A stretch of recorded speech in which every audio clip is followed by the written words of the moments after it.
जयकारा गुरु माँ का जय। बंधुओं, भजन की कुछ बहुत सुंदर पंक्तियां हैं जो हमारे मन को झकझोर देने वाली है और मुझे भजन बहुत पसंद है। मैं हमेशा उस भजन को बहुत गुनगुनाती हूँ और उसका चिंतन करती हूँ। सुखी दुखी दोनों रहते जिसमें जीवन है वो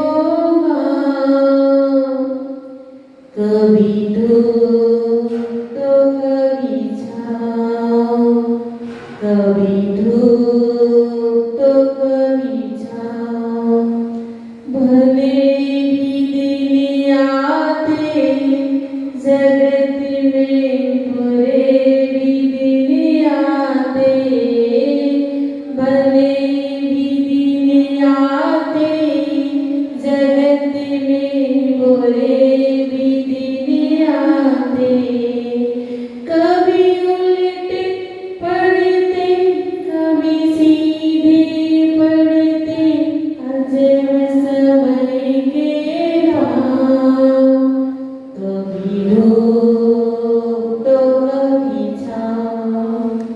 बिंदु, कभी धूप तो कभी छाँव, कभी सुख तो कभी दुख।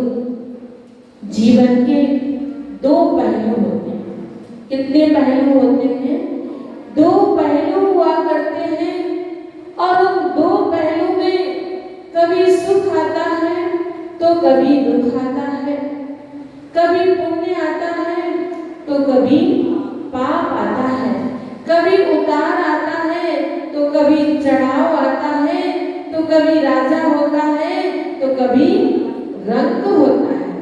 सबके दिन एक से नहीं होते हैं।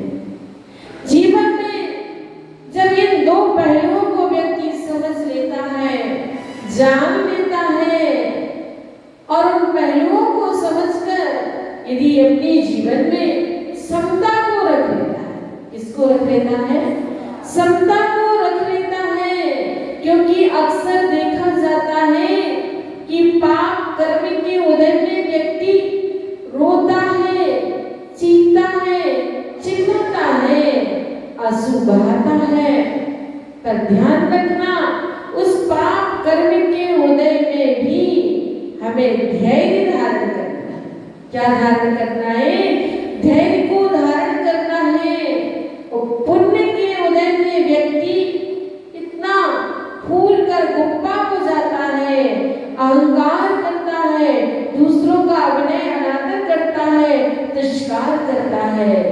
ध्यान रखना, पुण्य के उदय में बंदो इतने फूल मत जाना, इतने फूल के गुप्पा मत हो जाना कि तुम दूसरों का तिरस्कार करने लग जाओ, दूसरों का अभिनय अनादर करने लग जाओ। कभी किसी का अभिनय अनादर नहीं करना बंधुओं, क्योंकि जब हम राम और रावण के बारे में देखते हैं तो राम की भी प्रसिद्धि थी और रावण की भी प्रसिद्धि थी। पर ध्यान रखना, राम की प्रसिद्धि थी और राम की जगह जगह मंदिर बनवाए गए, राम की जगह जगह पूजा हुई और रावण के लिए जगह जगह पुतले बनाकर जलाया गया। आखिर ऐसा क्यों? क्योंकि राम के अंदर गुण थे और रावण के अंदर एक अवगुण था और एक अवगुण के कारण रावण को जलाया गया, उसका अपमान हुआ और उसका दुश्मन हुआ। और राम जब वनवास गए तो उनके पास कौन था? कोई नहीं था, सिर्फ 3 लोग थे, राम, लक्ष्मण और सीता। और जो वापिस आए तो अक्षौणी सेना को लेकर आए और जगह जगह राम के लिए पूजा गया, राम के लिए जगह जगह आदर सम्मान मिला। क्यों? क्योंकि राम के अंदर सरलता थी, सहजता थी और सहजता से ही लोग जुड़ते हैं। ध्यान रखना, आप जितना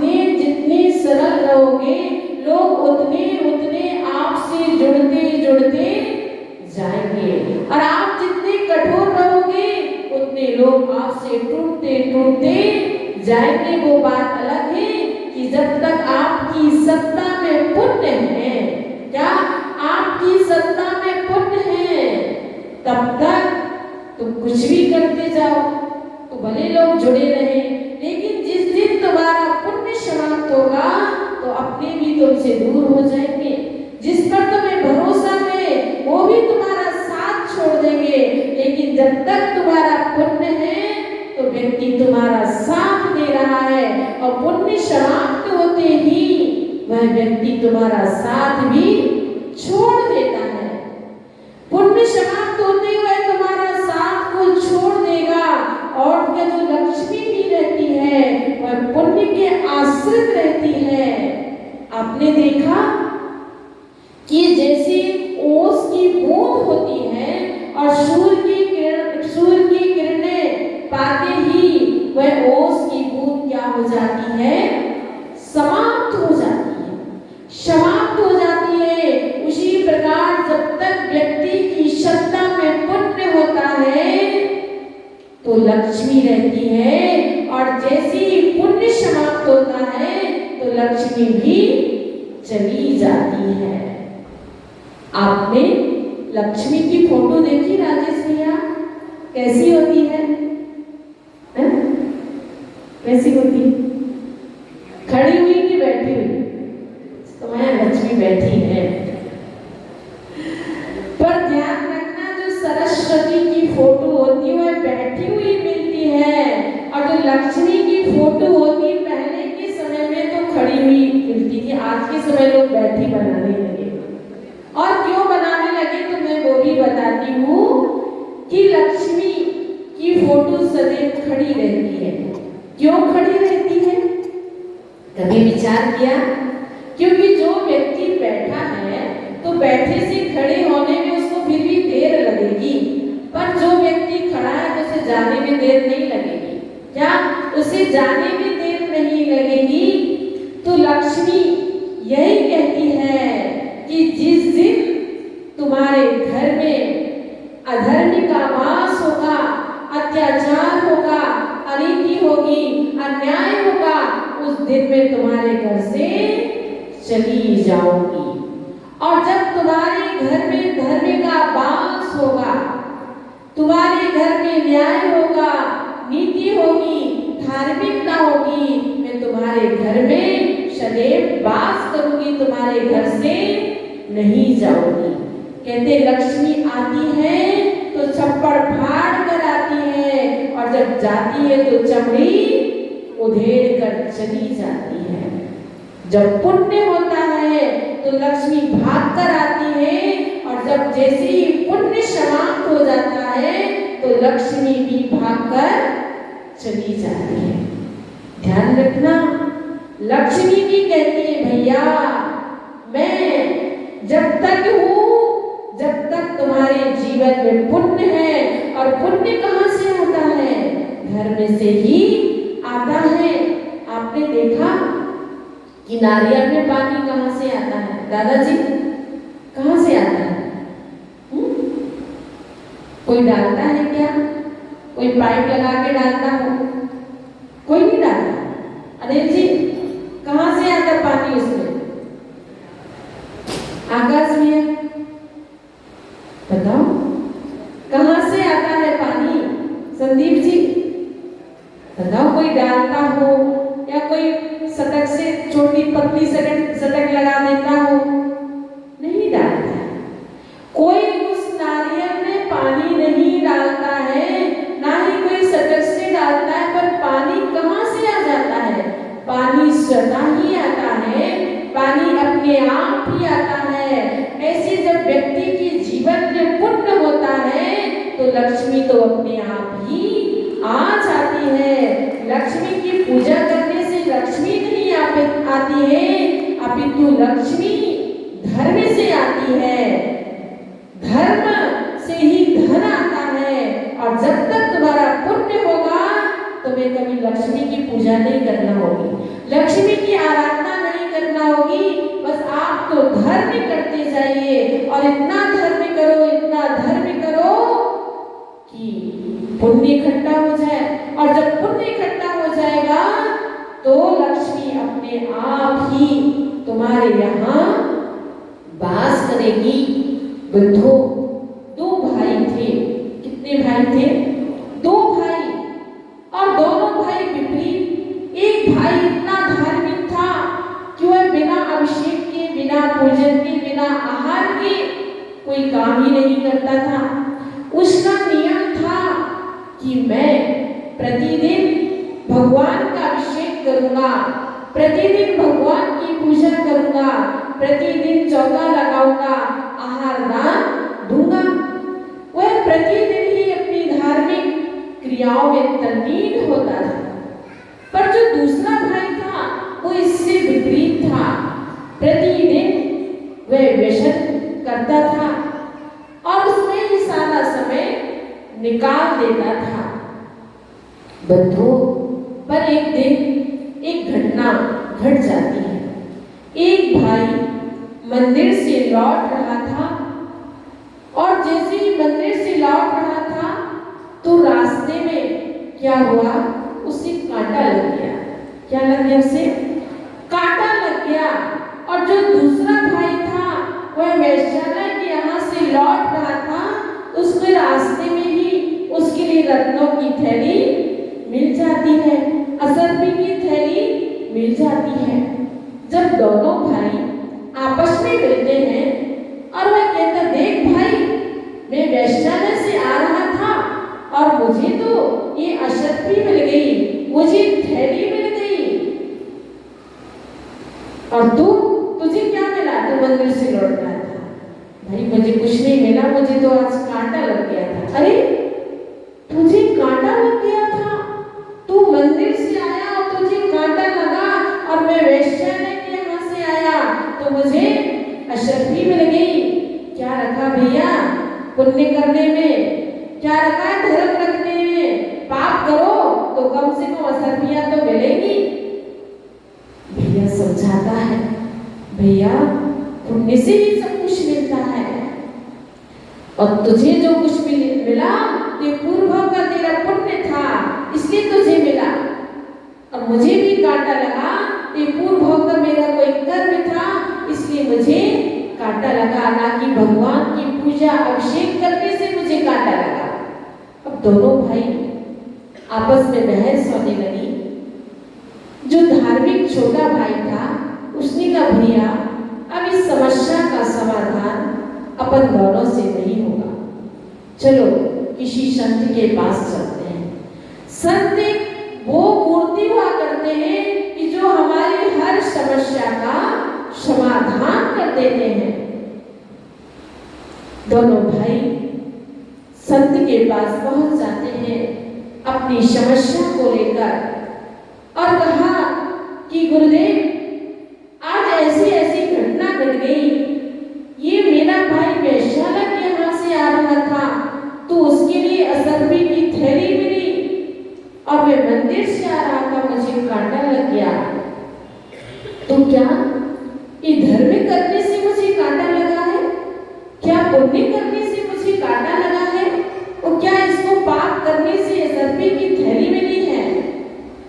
मुनि महाराज ने कहा, भाई सुनो मेरी बात, धर्म से कांटा नहीं लगा है, पुण्य करने से कांटा नहीं लगा है, अपितु आज तुम्हारी बहुत बड़ी मृत्यु होने वाली थी, और आज तुम्हें सर्प डसने वाला था, पर तुम पुण्य के कार्य करके लौट रहे थे, धर्म के कार्य करके लौट रहे थे, कि उसका ये परिणाम कि आज तुम मृत्यु से बच गए, और वह मृत्यु एकमात्र एक कांटे में ही तुम्हारा वह सब कुछ निपट गया। ओहो, ये धर्म का प्रभाव, ये पुण्य की महिमा, कि जहां आज सर्प के द्वारा मृत्यु होने वाली थी, आज सर्प मुझे डसने वाला था। ओहो, ये पुण्य का प्रभाव है, ये धर्म का प्रभाव है, कि आज मैं इस धर्म से बच गया। और भाई, जो तुम्हारा बड़ा भाई है आज तो इसके लिए पूरा राज्य ही मिलने वाला था। क्या मिलने वाला था? आज इसके लिए राज्य मिलने वाला था। राज्य की पूरी धन दौलत मिलने वाली थी, वैभव मिलने वाला था, सारी संपदा मिलने वाली थी।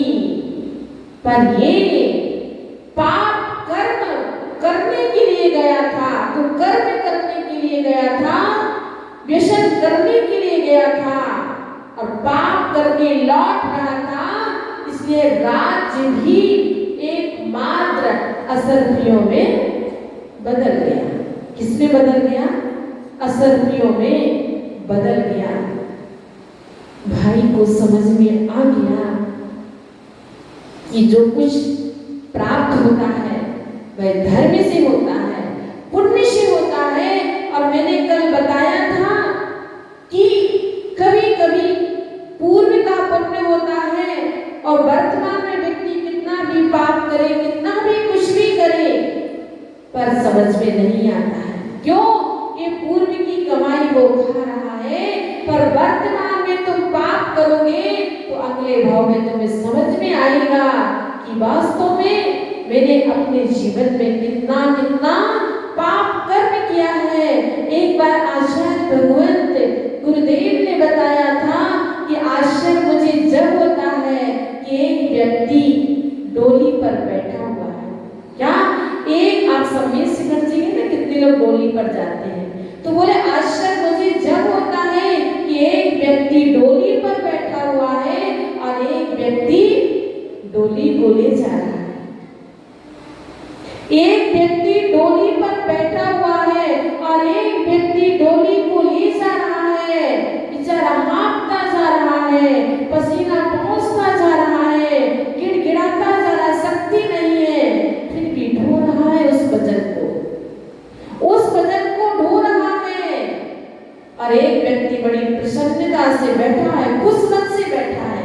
यही तो समझ में आ जाता है भाई, पुण्य और पाप। उसका पुण्य कि वो डोली में बैठा हुआ है और इसका पाप करने का उदय ये डोली को लेके जा रहा है।